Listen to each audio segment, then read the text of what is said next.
حضرت والا جب آئے تھے 1419 میں دعا کے لیے 1998 میں 6 اگست کو،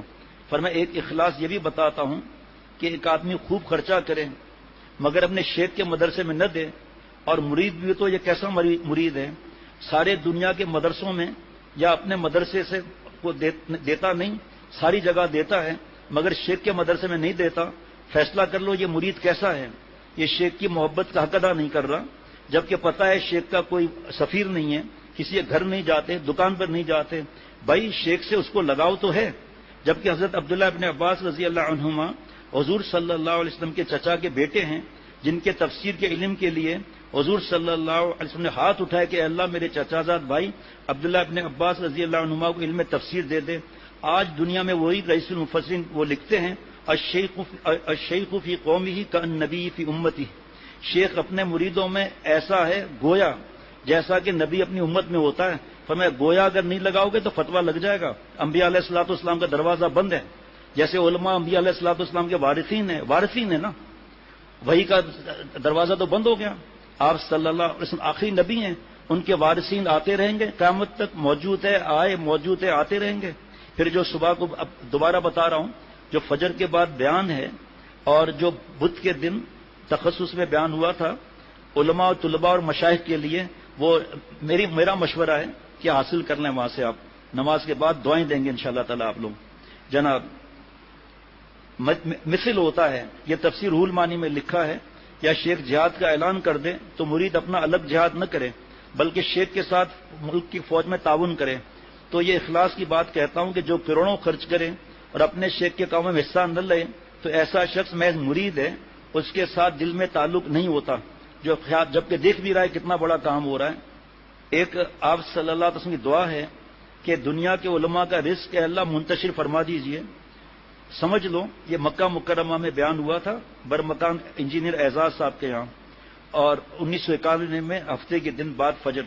5 شعبان 1420 ہجری، الٹا چل گیا میں۔ سمجھ لو کہ عالم کو جہاں بھی دعوت ملے وہ حضور صلی اللہ علیہ وسلم کی اس دعا کی قبولیت ہے، اور جو کھلائے اس کے حق میں قبولیت ہے۔ کھانا کھلا کر احسان مت جتلاؤ علماء پر، یہ ایک عظیم بات ہے کہ علماء دین کی جو دعوت کرتا ہے وہ حضور صلی اللہ علیہ وسلم کی اس دعائے خاص کو کہ علماء کا رزق پھیلا دے، آپ صلی اللہ علیہ وسلم کی دعا کی قبولیت اس دعوت دینے والے کے حق میں مقدر ہوئی، تو معلوم ہوا کہ علماء دین کو جو دعوت ملتی ہے وہ حضور صلی اللہ علیہ وسلم کی دعاؤں کا ثمرہ ہے۔ اور آپ صلی اللہ علیہ وسلم کا مقصد کیا ہے اس دعوت کے لیے؟ دین کی اشاعت کا ظہور ہو۔ ہمارے حضرت والا جہاں کھانا کھاتے تھے وہاں فرمایا رزق کھا لیا، اب رزاق کی بات ہوگی۔ اب اس کا موقع نہیں، ایک بات ضروری بتانے کا موقع نہیں، لیکن یہ نہ رہ جائے جناب، جو عالم کھا کر کچھ نہ بولے اور سو جائے یا کچھ دین کا کام نہ کرے تو اس حدیث سے اس کا کھانا پلانا بھی مقصد تک نہیں پہنچائے گا، یعنی دین کی اشاعت نہیں کر سکے گا، اور اس سے بہتر کوئی مشغلہ نہیں۔ سلطنت، بادشاہت، فیکٹری، کارخانہ، بڑی بڑی نوکریاں، کھانا پینا سب کے سب وسائل ہیں، اور مقصد یہی ہے کہ اللہ کے دین کو پھیلاؤ۔ اب یہ وقت نہیں ہے کہ بخاری کے بعد جو ایم اے کی ڈگری کے بعد ہم دین کی طرف کیوں دور ہو جاتے ہیں، اس کا وقت نہیں ابھی۔ یہ اس آج کی مجلس کی آخری بات ہے، باقی باتیں رہ گئیں۔ اور ایک بات سوچ لو کہ کسی کے کھوئے ہوئے بچے کو کوئی ڈھونڈ کر لے آئے تو ابا سب سے پہلے اس ڈھونڈ کر لانے والے کو لپٹ جاتا ہے، جزاک اللہ میرے روٹھے ہوئے دل کو آپ نے خوش کر دیا، اور پھر بعد میں بچوں کو بھی گود میں اٹھا کر پیار کرتا ہے۔ تو اللہ سے اللہ کے بندوں کو جو جوڑنے والوں کو پہلا پیار ملتا ہے اللہ اسے لپٹا لیتا ہے۔ اسی لیے اللہ فرما رہے ومن احسن قولا ممن دعا الی اللہ، سورہ حامیم سجدہ آیت 33۔ اور اس شخص سے بہتر بات کس کی ہوگی جو اللہ کی طرف دعوت دے۔ شیخ العرب العجم فرما دیتے میاں بیوی کی بات، کاروبار کی بات، جائز بات ہے، سب حسین ہے، احسن قول اللہ کے بندوں کو اللہ سے جوڑنا ہے۔ جو بستی بستی جا رہا ہے، گاؤں جا رہا ہے، سمندر دریا کے کنارے، گرمی سردی، گٹر لائنیں کھلی ہوئی ہیں، اور اللہ کے بندوں کو اللہ سے جوڑتا ہے، یہ بزنس کیسی ہے بھائی؟ فرمایا یہ علم حاصل کرنے کے بعد بھی اگر یہ کاروبار نہ کرے اور دنیا میں کتنا بھی کمالے، پراڈو جیپیں بھی آ جائیں اور ساتھ میں ویگو یا پتہ نہیں کیا جس میں 8 گارڈ بھی ہوں اور واہ واہ بھی ہو جائے، لیکن دین تو نہیں پھیلا رہا نا،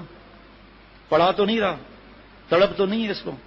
کاروبار کے اندر مستی میں گم گیا، 8 سال تک مدرسے کا کھایا پیا، دوائیں، وظیفہ، اور آخر میں جو ہے دنیا میں لگ گئے بہرحال۔ اور پھر ثانوی پیار اس کو بھی ملتا ہے کہ بندہ اللہ والا بن جاتا ہے، اللہ اس کو بھی پیار دیتا ہے مگر درجہ ثانوی میں دیتا ہے۔ اس لیے دوستو، دین کی اشاعت کرنا، دین کی اشاعت کرنے والوں کو کھانا کھلانا، اور دین کے پھیلانے والوں کے قافلے میں ساتھ رہنا، اور ان کے دل کو بہلانا، اور صفت میں متعلقین کا ساتھ رہنا باعث تقویت رہتا ہے۔ سب کا سب اس میں شامل ہے۔ اس لیے میں جب جاتا ہوں اور آپ لوگ میرے ساتھ رہتے ہو تو فائدہ ہوتا ہے کہ نہیں؟ حالانکہ آپ بول نہیں رہے، مگر جو دین کا کام کرے اس کے ساتھ رہنا، اس سے اس کے دل کو تقویت اور خوش طبعی اور ایک سہارا سا لگتا ہے کہ نہیں؟ اکیلے سفر کر کے دیکھو، آپ کبھی اکیلے عمرہ کر کے آؤ، دیکھو کتنا فرق ہوتا ہے۔ حج تو ہر حالت میں کرنا ہی کرنا ہے، فرض جب ہو جائے۔ ایک نئی بات بتاتا ہوں جو سید اعزاز پہلی دفعہ زندگی میں سنیں گے کہ اللہ والوں کی ملاقات یہ اختیاری مضمون نہیں ہے کہ چاہے کرو یا نہ کرو، کرو تو ثواب، نہ کرو تو کوئی بات نہیں، ایسا نہیں، بلکہ واجب ہے، ورنہ فاسق رہو گے، ولی اللہ نہیں ہو سکتے۔ اب دلیل کیسی پیاری کہ جماعت کی نماز واجب کر دی کہ جب نماز میں جاؤ تو اللہ والوں سے ملاقات ہو جائے گی، پھر اس کے بعد جمعے میں جاؤ تو زیادہ عاشقوں سے ملاقات ہوگی، اللہ کے عاشقوں سے، پھر عید بقرعید کے موقع پر اور زیادہ دوستوں سے ملاقاتیں دوستہ ہوں گی، پھر اللہ حج اور عمرے کی توفیق دے تو انٹرنیشنل عاشقوں سے ملو، انٹرنیشنل عاشقوں سے ملو۔